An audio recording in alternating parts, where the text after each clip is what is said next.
Johnston Soil and Water District this past year received a grant. And our challenge was, with that grant, was to look for ways to mitigate potential flooding. We looked at a couple things. One of them was stream debris in our rivers and streams. As we got into our project and learned, one of the biggest issues for potential flooding in the county is beaver activity. Probably as much as 75 to 80% of the county streams are affected by beaver. So the danger with a watershed being full of beaver is beavers build dams, and once the beavers have a dam established, it fills up. And usually beavers won't just build one dam. There's kind of a tier of dam, and they continuously are building whenever they're alive, stacking up the watershed. So that space that water is taking up now, it might be better utilized when a flood comes through. That's our effort here, is to get started. How do we address the beaver problems?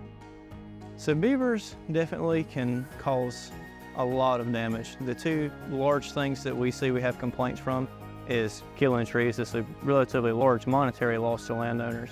But there's another thing that a lot of farmers will tell you affects them, is on the edge of that beaver swamp, the flat cropland that borders it remains wetter in the spring when you're trying to plant, or in the fall when you're trying to harvest.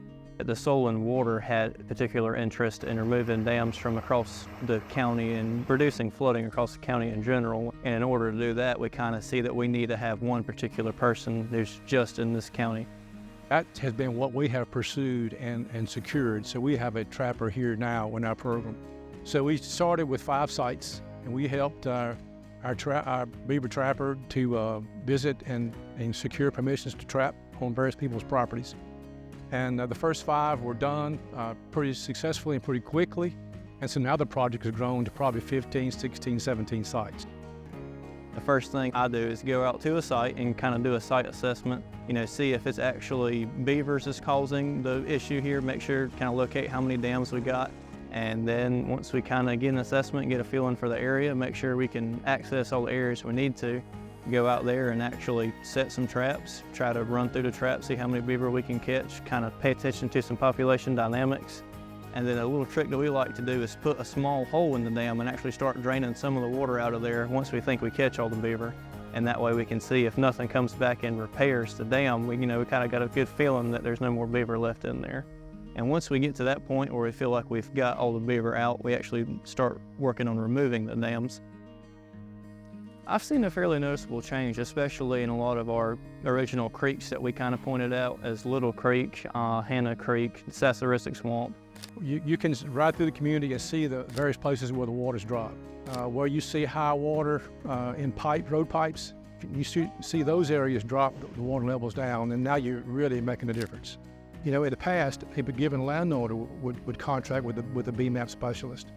Well, now we look at it in a more holistic manner, where we look at multiple landowners. We're treating a bigger area, we're making more impact, and we're doing it more efficiently.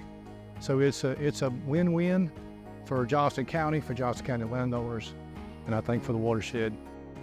So beaver work is not a one and done type thing, it's a management thing. And one thing we're kind of going to run into is, all of our creeks in the county essentially are connected. It's all one big watershed if you look at it from the big picture, and they'll go up or downstream and they'll kind of establish their own area. There's a significant amount of water backed up still across the county.